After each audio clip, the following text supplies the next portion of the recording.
अबे, लेक्चरला यायलास काय तू? अविनाशने टेबलवर ड्रॉइंग शीट पूर्ण करत असलेल्या श्रीकांतला आवाज दिला. नाही रे, जाय तू.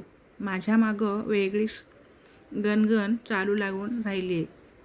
त्या प्रोफेसर कहाळेकरला सगळ्यांचे सबमिशन शीट चालतात. मी गेलो का परत काढा म्हणतो. साला खुन्नस ठेवून वागतो माझ्याशी. श्रीकांतने त्याची व्यथा मांडली. लेक्चरसाठी तयारी करत आरशात आपली टाय नॉड बांधणारा त्याचा धुळ्याचा मित्र वरून मात्र श्रीकांतचे बोलणे नुसते कान देऊन ऐकत नव्हता, तर स्मित करून त्याला खिजवीत पण होता. शासकीय अभियांत्रिकी महाविद्यालयाच्या हॉस्टेलमध्ये घडणारे असे प्रसंग काही नवे नव्हते. श्रीकांत आणि मीनाक्षीच्या प्रेम प्रकरणाची चर्चा अगदी स्टाफ रूममध्येही होऊ लागल्याने काही प्राध्यापक श्रीकांतला मुद्दाम वेठीस धरत होते. हे सगळ्या स्थापत्य शाखेला माहीत होते. श्रीकांत तसा स्वभावाने मनमिळावू, थोडासा तापट पण भेटेल तशाशी गोड बोलणारा होता. सगळ्यांशी चांगले वागणे कधीकधी त्याच्या अंगलट जरूर यायचे, पण त्यामुळे का होईना त्याची अनेक लोकांशी मैत्रीचे संबंध दृढ झाले होते. तशी श्रीकांतशी सर्वांची मैत्री असल्याचे अजून एक खास कारण होते. ते म्हणजे हॉस्टेलच्या त्या मजल्यावर त्याच्याकडे असलेला एकमेव नोकियाचा मोबाईल. तंत्रज्ञान विकसित होऊन फोनची जागा जरी मोबाईलने घेतली असली तरी ती सर्वांच्या खिशाला परवडणारी गोष्ट नव्हती. सन 2001च्या त्या काळात त्याच्याकडे असलेला मोबाईल म्हणजे आजूबाजूच्या मित्रांसाठी झटपट संदेशवहन यंत्र झाले होते. जुन्या दगडी बांधकामात उत्कृष्ट स्थापत्यशैलीचा नमुना असलेले त्यांचे हॉस्टेल सुविधांच्या नावाने मात्र अगदीच जेमतेम होते. आय ब्लॉकच्या रूम नंबर 401 मध्ये धुळ्याहून शिकायला आलेले श्रीकांत आणि वरुण यांच्याबरोबर नगरचा अविनाशही राहायचा. ते तिघे ऑफिशियल राहत असले तरी अजून तिघे विद्यार्थी अनधिकृतपणे म्हणजेच पॅरासाईट म्हणून त्याच रूमवर पडीक असायचे.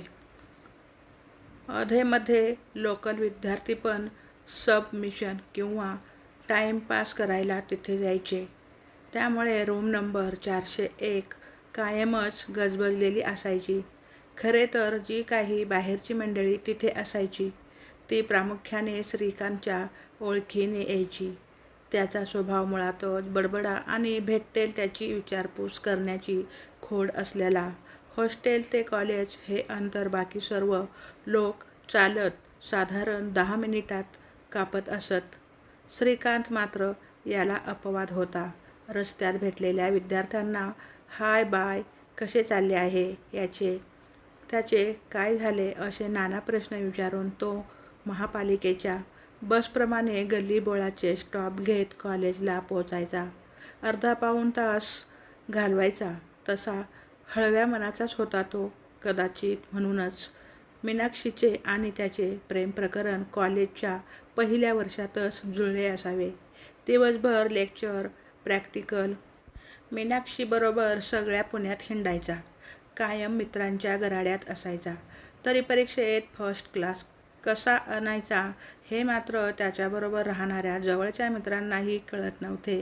चांगले अक्षर आणि लेखनातील टापटीपपणा यामुळे त्याच्या सबमिशनच्या वह्या, जर्नल याला क्लासमधील मुलींकडून विशेष मागणी असायची. श्रीकांतचा स्वभाव थोडा वेंधळा असल्यामुळे कधीकधी त्यालाही अमुक वही नेमकी कोणाला दिली हे आठवत नसे. मग झाडून सर्वांना विचारत बिचारा कॉलेज कॅन्टीन आणि मुलींच्या हॉस्टेलवरही चकरा मारायचा. मीनाक्षी मूळची खानदेशातली. तिचे लांबसडक केस जरा आकाराने मोठे होते आणि सुरेख बांध्यामुळे सहज कुणाचीही नजर खिळावी अशीच ती होती. अभ्यासात जेमतेम असली तरी नृत्य आणि गायनात रुची ठेवणारी होती. श्रीकांत आणि ती दिवसातील खूप वेळ एकत्र घालवत असले तरी कुणी विचारल्यावर आम्ही फक्त मित्र आहोत हेच सामायिक उत्तर ते दोघेही ठामपणे द्यायचे. आज मात्र श्रीकांतचे डोके ठिकाणावर नव्हते. एकच सबमिशन शीट तिसऱ्यांदा काढताना तो प्रोफेसरच्या नावाने शंख करत होता. त्याच्यामुळेच की काय आजचा मीनाक्षीबरोबर खडकवासला फिरायचा प्लॅन त्याने रद्द केला होता. ते एक शीट ते ड्रॉइंग पूर्ण करायला तब्बल 3.5 तास लागले होते. दरम्यानच्या काळात त्याचा फोन 5-6 वेळा वाजला होता. नेहमीप्रमाणे त्याने सर्वांशी बोलून तुमचा निरोप त्या त्या व्यक्तीकडे पोहोचवतो असे खात्रीने सांगितले होते. तसे त्याने सर्व लक्ष कधी एकदा हे सबमिशन शीट प्रोफेसरच्या तोंडावर मारतोय याकडे लागले होते. त्याने आवरून शीट गुंडाळून कंटेनरमध्ये ठेवले आणि तो कॉलेजकडे निघाला. एव्हाना 2 लेक्चर अटेंड करून आलेले वरुण आणि अविनाश त्याला भेटले. तसा तोही थांबला आणि म्हणाला, झाले का भाऊ लेक्चर? माझी प्रॉक्झी लावली ना? प्रश्न आहे का भाऊ? आपण हाय ना तेरा दोस्त. वरुण उत्तरला, बरं ऐका रे गधडजांनो, तुमच्या घरून कॉल आले होते मगाशी. वरुण तुझे वडील इकडे कलेक्टर ऑफिसला आलेत कसल्याशा कामासाठी. तिकडे तुला बोलवले भेटायला. संध्याकाळी 4 वाजता पोहोच तिकडे. कोणी सटाणी म्हणून आहेत तिथे. त्यांच्या केबिनला बसतो म्हणालेत. आणि अविनाशकडे नजर टाकत श्रीकांत उद्गारला, ए नगरी, तुझ्या भावाने नवीन गाडी घेतली आहे होंडाची. ती युनिकॉर्न का काय आली ना नवीन, ती. त्याचे अभिनंदन कर. फोन करून चला. मी पळतो कॉलेजला. त्या प्रोफेसरशी. श्रीकांत पुन्हा काही पुटपुटत तिथून निघून गेला. एवढी गडबड असली तरी कॉलेजला जाताना भेटणाऱ्या मित्रमंडळींना सवयीप्रमाणे हाय बाय करत विचारपूस करायला त्याने टाळले. आजही नाही.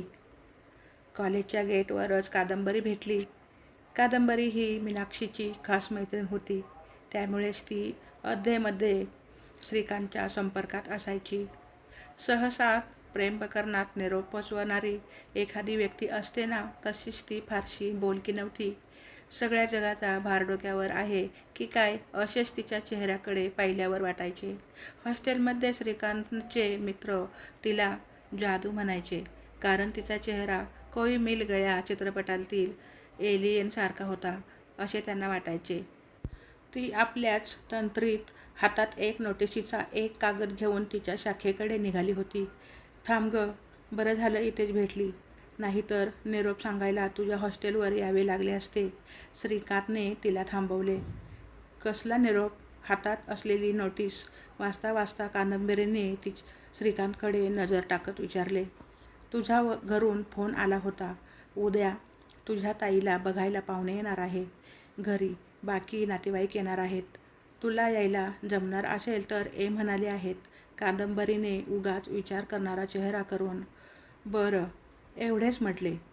पेनाचे टोपण दाताने पकडून हातातल्या नोटिशीवर कसलीशी खून केली आणि पुढे निघाली. ती फारशी काही बोलली नाही. श्रीकांतही गडबडीत असल्यामुळे त्यानेही इतर काही विचारलं नाही. सरतेशेवटी त्याने सबमिशन शीट प्रोफेसरकडे जमा केले. चक्क त्यानेही आज काही चुका न दाखवता B+ शेरा मारून जमा करून घेतले. दिवस म्हणता म्हणता उतरणीला आला होता. सकाळपासूनच्या गडबडीत भूक मी म्हणत असतानाही त्याला थांबायला उसंत मिळाली नव्हती. आत्ता हॉस्टेलच्या कॅन्टीनमध्ये जाऊन एखादे आमलेट खावे या विचाराने तो कॉलेजबाहेर पडला खरा, पण त्याला आठवले अजून 2 निरोप द्यायचे बाकी आहेत. तसा तो हॉस्टेलच्या I ब्लॉककडे वळला. रूम नंबर 415 मध्ये जाऊन त्याने सागरचा निरोप त्याच्या मित्राजवळ दिला. आज संध्याकाळी 7 वाजता MIT कॉलेजमध्ये ट्रॅडिशनल डे साजरा होणार आहे, तर तिकडे कुर्ता घालून ये म्हणाला आहे. सागरचा MIT कॉलेजचा मित्र, कारण बरं नाव होतं त्या मित्राचे. तू एवढा तर निरोप देतो. आल्यावर त्याला कळलेच बाकीचे. निरोप देऊन श्रीकांत कॅन्टीनकडे वळला. तसा अजून एक निरोप पोहोचवणे बाकी होते, पण त्याला भूक आवरत नव्हती. शिवाय तो निरोप फार काही अर्जंट नव्हता. पुढच्या महिन्यात प्रसादचे सर्व कुटुंब साईबाबांच्या दर्शनाला जाणार होते. प्रसादही त्यांच्याबरोबर यावा असे त्यांना वाटत होते, म्हणून आत्ताच निरोप धाडला होता. हा निरोप उद्या दिला तरी तसा काही फरक पडणार नव्हता. नाश्ता उरकून तो जरा हॉस्टेलबाहेर चक्कर मारायला गेला. नेहमीप्रमाणे गप्पा मारायला. आजही 4-5 बकरे त्याच्या हाताला लागल्यामुळे अजून 2 तास तो हॉस्टेलच्या बाहेरच रेंगाळत राहिला. अंधार दाट झाल्यावर पुन्हा आय ब्लॉकच्या आपल्या रूममध्ये आला. हुश करून गादीवर पहुडणार तोच अविनाश त्याच्यावर खेकसला. तुला काय मीच भेटलो का आज खेकसायला? उगाच काही स्टोऱ्या बनवायलास आणि सांगायलास. काय तर म्हणे गाडी घेतली भावाने माझ्या. मी तरी विचार करतोय आता कुठे MIDCत लागलाय कामाला. लगेच पैशाची उधळपट्टी करणारा नाही तो. अबे मी काय एडा म्हणून सांगतो काय? फोन येऊन गेला ना बघ. या लिस्टमध्ये श्रीकांतने त्याच्या मोबाईलची कॉल हिस्ट्री पुढे उघडून दाखवली. त्यात अविनाश होम नगर असा नंबर स्पष्ट दिसत होता. नंबर बरोबर आहे, पण गाडी नाही घेतली बे भावाने. मी आत्ताच कॉईन बॉक्सवरून कॉल लावला होता घरी. पुढच्या महिन्यात शिर्डीला जायचे आहे तर वेळ काढून ठेव सांगायला फोन केलता. आता खरे तर अविनाशपेक्षा श्रीकांतच विचारत पडला. तेवढ्यात मोबाईल खणखणला. श्रीक्या, हरामी तुला प्रोफेसर त्रास देतो. त्याला मी हसतो म्हणून मुद्दाम पळवले. त्या मला तिकडून वरून वैताग करत ओरडून बोलत होता. आता तुझं काय बे मधीच? आधीच हा अव्या डोक्याची मंडई करायला लागलाय. श्रीकांतने रागातच विचारले. अरे बांगड, इकडे आलो आहे मी कलेक्टर ऑफिसला. काय वडील वगैरे आले नाहीत माझे. तू सांगितले त्या सटाण्याच्या केबिनला गेलो तर तिथे रामभाऊ नावाचा माणूस कुठल्या तरी कादंबरीची वाट बघत बसला होता. शेवटी वैतागून मी घरी फोन केला. तो वडिलांनी उचलला तर मला म्हणतात कसे काय डोक्यावर पडला काय तो? मी शाळेचा शिक्षक. माझे काम फार तर तालुक्याला असते, तेही धुळ्याच्या तिकडे. पुण्याच्या कलेक्टरला मी कशाला भेटायला येईल? मी श्रीकांतला एवढ्यासाठी कॉल केलता. बुवा उद्या तायडीला बघायला पाहुणे येणार आहेत. तू पण आला असता तर बघितले असते पोराला. खाजगीच नोकरी हे, पण चांगला पगार आहे. काय राव श्रीक्या, तेव्हा सांगितले असते तर मी दुपारच्या ट्रॅव्हलने निघालो असतो. आत्ता पतोर नगरच्या पुढे पोचलो असतो. आईच्या गावात. श्रीकांतच्या तोंडून एकदम शब्द बाहेर पडले आणि त्याला काहीतरी गडबड झाल्याची जाणीव झाली. निरोपांची अदलाबदल झाली काय? सकाळपासून ताप कमी होता की काय? आता नवीन गुंता उलगडायला लागणार. त्याने मोबाईलच्या कॉलची हिस्ट्री उघडली. कुणाकुणाचे कधी कॉल आले आणि काय निरोप मिळाले हे जरी इतके स्पष्ट आठवत नसले तरी त्याने पुढे कोणाकोणाला काय निरोप दिले ते मात्र त्याला चांगले आठवत होते. सगळ्यात आधी कादंबरीला थांबविण्यासाठी कसाही संपर्क केला पाहिजे म्हणून त्याने लागलीच मुलींच्या हॉस्टेलवर फोन केला. कादंबरीला फोन जवळ यायला सांगा, मी 10 मिनिटे कॉल करतो. हा निरोप ऑपरेटरकडे दिला. आय ब्लॉकच्या त्याच्या रूमचे दार सताड उघडे असल्यामुळे डोक्यावर फेटा, अंगावर कुर्ता चढवून गॉगल लावून रुबाब चढलेला सागर पायऱ्याच उतरताना दिसला. आधीच गोंधळात असलेला श्रीकांत अजून काही गुंत्यात पडायच्या मूडमध्ये नव्हता. त्यामुळे त्याला बोलावून गप्पा मारण्याऐवजी त्याने लांबूनच हात दाखवला. 10 मिनिटांनी पुन्हा मुलीच्या हॉस्टेलवर कॉल लावला तेव्हा कादंबरीऐवजी तिची रूम पार्टनर फोनवर आली होती. कादंबरी थोड्या वेळापूर्वीच मंचरच्या गाडीत बसली. शिवाजीनगरहून तिच्या बहिणीला बघायला पाहुणे येणार आहे म्हणाली. त्यानिमित्ताने घरी जाऊन सगळ्यांना भेटणार आहे. काही निरोप द्यायचा का? तिला घरी पोचल्यावर मला कॉल करायचा आहे. ती हॉस्टेलच्या नंबरवर. आत्ता काय निरोप देणार? जाऊ दे, मी नंतर भेटून बोलेन परत आल्यावर. तिला सांग की श्रीकांतचा कॉल येऊन गेला म्हणून. चायला आज सकाळी कुणाचे तोंड पाहिले आहे कुणास ठाऊक. स्वतःचीच फुटफुटत श्रीकांत रूम बाहेर पडला तर समोर सुशील दिसला. काय राव श्रीकांत, निरोप तरी वेळेवर द्यायचा ना. उशिरा देऊन मी कसा काय गेलो असतो. ट्रेडिशनल डे साजरा करायला VIT कॉलेजला. बरे झाले माझ्या मित्राने नित्याच्या पण मोबाईलवर कॉल करून सांगितले. चल निघतोय मी. VITला येतोय का? ट्रेडिशनल डे आहे त्यांचा. मस्त हिरवळ. आत्ता मात्र श्रीकांतचे काहीच डोके चाले ना. नको, तू जाऊन ये, मी जरा इथला गोंधळ निपटतो. आणि हो अबे, ट्रेडिशनल डेचा निरोप तुझ्या मित्राचा होता आणि तोही VIT कॉलेजला. तर ते एडं सागर MITला नटून थटून कुणाच्या लग्नात बेगाना अब्दुल्ला व्हायला गेलाय. म्हणजे तू हा निरोप सागरला दिला की काय? ते VIT चे MIT करून धन्य आहे गुरु. सुशीलने दोन्ही हात कोपरापासून जोडत श्रीकांतच्या समोर वाकवले. मात्र पुढे MIT ला काय घडणार आहे याचे ओझरते चित्र आठवून दोघेही खिदळू लागले. रागारागात केलेले सबमिशन, त्यात वाजलेले फोन आणि त्यांचे निरोप या सगळ्यांची झालेली सरमिसळ आता एखाद्या चित्रपटाला शोभेल एवढी रंगली होती. कादंबरीची आणि तिच्या वडिलांची भेट पुण्यात झाली नव्हती. वरुणला आता घरी जाणे शक्य होणार नव्हते. अविनाशच्या भावाने गाडी घेतली नव्हती. सागर फेटा कुर्ता घालून MITला पोचला होता. देवा, आज काय सगळा गोंधळ माझ्याच मोबाईलमध्ये टाकला का काय तू? त्या रात्री दरवाजाची कडी घट्ट लावून दाराच्या मागे टेबल सरकवून श्रीकांत एकटाच आतून माफी मागत होता आणि बाहेरून कुर्ता घातलेला सागर त्याच्या रूम पार्टनरसह दरवाजावर जोरजोराने हात आपटून मोठ्याने बोलत होता. तू दार उघडच, आज बत्त्या देतो चांगल्या. एवढ्या आवरून सवरून MITला गेलो तर सगळी पोरं पोरी आणि मास्तर मी वेडा असल्यासारखे तुसड्या नजरेने माझ्याकडे बघत होते.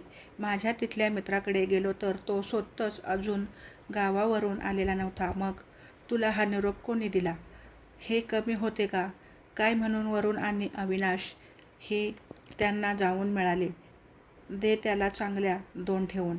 आम्हालाही दुसऱ्याचं कोणाचे तरी निरोप देऊन गंडवले आहे त्याने आज. अबे हरामखोरांनो, मी काय मुद्दाम केले का? त्याने मोबाईलमध्ये आज सगळ्यांचे एकदम कॉल आले. त्यात माझे सबमिशनचे टेन्शन. झाली बुवा चूक, माफ करा ना आता. श्रीकांतचा स्वर आता चढू लागला होता. चायला एक तर तुमच्या सगळ्यांचे निरोप द्या. वरून तुमचे जोडे खायला मी सांगितले आहे मला. काही वेळाने का होईना दार उघडले गेले नावापुरते. हलके 2 फटके देऊन त्यांना मित्रांनी एकमेकांना मिठ्या मारल्या. तू तो आपण का भाई है ना, तेरे से क्या गिला शिकवा, सागरने श्रीकांतला जवळ ओढत म्हटले. चला, पेनल्टी म्हणून आज माझ्याकडून चायनीजची पार्टी. श्रीकांतने हात वर करून सर्वांना संबोधले. भूक लागलेली सर्व मंडळी श्रीकांतच्या मागे मागे मार्गस्थ झाली. तिकडे कादंबरी घरी पोचली होती. लँडलाईन शेजारी असलेल्या डायरीतील श्रीकांतचा नंबर पाहून पुन्हा पुन्हा डायल करत होती. रिंगसुद्धा वाजत होती. श्रीकांतचे खोडकर मित्र घे घे कॉल घे तिचा, असा उपहासाने सल्ला देत जोरजोरात खिदळत होते. गप ना भाऊ, बसल्या त्या लाथा कमी आहे का आजच्या? आता बघू ती परत आल्यावरच. काय विचार करायचा ते करू दे तिला. तसे मी तिच्या घरच्यांची भेट घडवली. हे काय कमी पुण्याचे काम आहे का? श्रीकांतही मित्रांना टाळी देत हसतच उत्तरला. भरपेट खाऊन पुन्हा रूमवर आल्यावर राहवले नाही म्हणून अविनाशने विचारले. ते सगळे ठीक आहे, पण नेमकी नवीन गाडी कुणी घेतली? अरे बाबा, आता पाया पडू का तुझ्या? नको ना, आता तोच विषय काढू. खरे तर मला पण आठवत नाही आत्ता. ज्याच्या भावाने घेतली तो घरी गेल्यावर त्याला सरप्राईज मिळेल ना. श्रीकांतने खांदे उडवत हसतच आपल्या कृत्याचे समर्थन केले. तर मोबाईल नावाची कथा कशी वाटली कमेंट करून नक्की सांगा. आवडली असेल तर चॅनलला लाईक शेअर सबस्क्राईब करा. धन्यवाद.